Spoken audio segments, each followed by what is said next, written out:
you hear us? Hello. I do, I hear you. I hear lots of people laughing.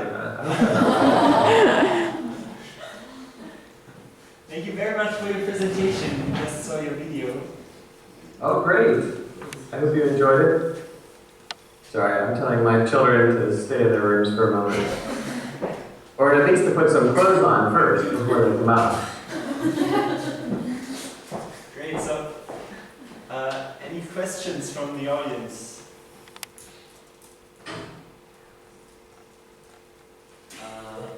So I guess I will ask a question then. Okay. I mean, there were a lot of interesting things you showed and you said in your presentation. Wait, is that Tom? No, it's Andreas. Hi. Okay, ooh, I was like, Tom, where did your beard go? Wow. Somewhere in the back. It's still there, my beard. Okay. I got it. Hi, Andreas. Nice to meet you. So one thing I was thinking about was a claim Florian Kramer made some years ago about digital literature. Yes. And it was in the early 21st century, where he said that there is no more interest in digital literature because there's no more digital literature that actually reflects on the technical ways by which it is produced. And I wonder if you would agree, or obviously not, I guess, but is there still interesting digital literature, and maybe why? Yeah, well, clearly I'm the opposite side of the spectrum. I think it's important to realize that Florian Kramer made that comment at an electronic literature organization conference. He was a keynote speaker, so it's quite possible that he was being provocative when he said that, which is a fine German thing to do.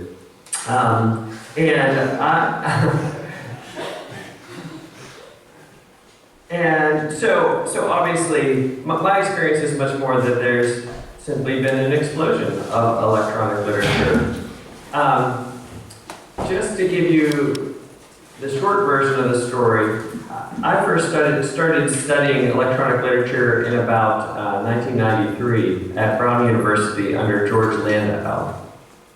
And in that moment in the United States, electronic literature was primarily taught as hypertext. And so many of you maybe have been exposed to or heard of some of the early hypertexts. Judy Malloy's Its Name Was Penelope, or Michael Joyce, his piece Afternoon was often taught as the canonical first piece. Shelley Jackson's Patchwork Girl. Anyway, at that moment you had to explain to everyone all of the time what you meant by electronic literature. And I would say that was true for the next, almost the next 15 years. Every time you mentioned electronic literature, people's eyes would sort of get hazy. And then maybe in the last 10 years or 7 years, people would say, oh, you mean ebooks. And then you would shake your head and say, no, I mean something much more interesting, something that's much more interactive, and it's not just narrative, it's poetry, it's all these different forms. And so, but then there was something that happened, and I think it was the advent of apps. And so even though all of the things you see in apps were possible with other interfaces in the past and have been, many of the techniques have been used in previous forms of electronic literature, there's something about the app that changes people's frame of reference when it comes to their reading experiences, that they expect unique user interfaces, that they expect to be immersed in a different reading experience every time, that they're used to touching these interfaces in ways that they didn't interact with books or the printed word in previous forms, and that they expect all of their experiences to be fundamentally, we might call multimedia experiences. And then there's one more development, which was the advent of the iPad and the iPhone, which answered the problem, I can't take my computer to bed, so it must not be literature, because there's only literature that I can snuggle with. And so, again, once people had those apps, and once people had the iPad, the device to read them on, they essentially had their codex book now and their whole libraries of different exciting pieces. Some of which I mentioned, but I think some of which you can easily find, some of which are called games. I've recently been looking at 80 Days, which is a very game-like adaptation of Around the World in 80 Days. I mean, I almost don't need to curate these. Hold on one second. Dee, if you crinkle those Haribo bags all the time, they won't be able to hear me. Hey, maybe you should say hi to my co-author, Davion. Hold on one second. Davion, just because you've now become part of this presentation, the people in Berlin can barely hear me, but I think maybe they would want to say hi to you. So this is my son, Davion. Say hi, say hello to people. We're talking to them in Berlin right now, just for the next 10 minutes, and I just need a little more quiet in the background. Do you want to say hi to them? Say hi a little louder.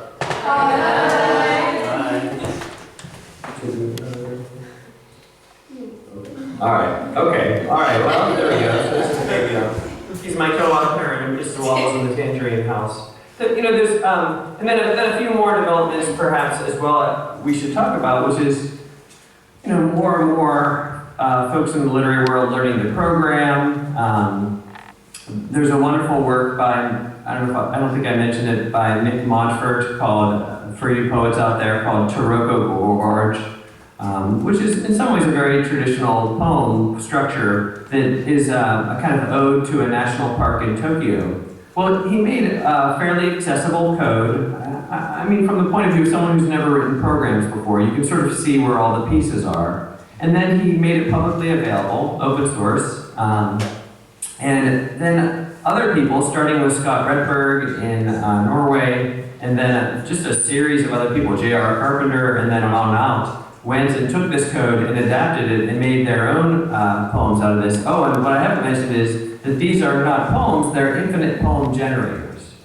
And then each poet who took on this poem, so it went from Taroko Gorge to Tokyo Garage to J.R. Carpenter's Gorge, and then the list goes on and on. People do these playful adaptations. So I guess at the point at which we have both a reading public who has certain expectations and an awareness that books or reading experiences are now other all of the time, we have increasingly all of us spending most of our reading time on these machines anyway, even if we're reading something like a magazine article, right? Or even the traditional books I read, I tend to read on my e-reader these days for the convenience sake. And then you have this increase of programming skills.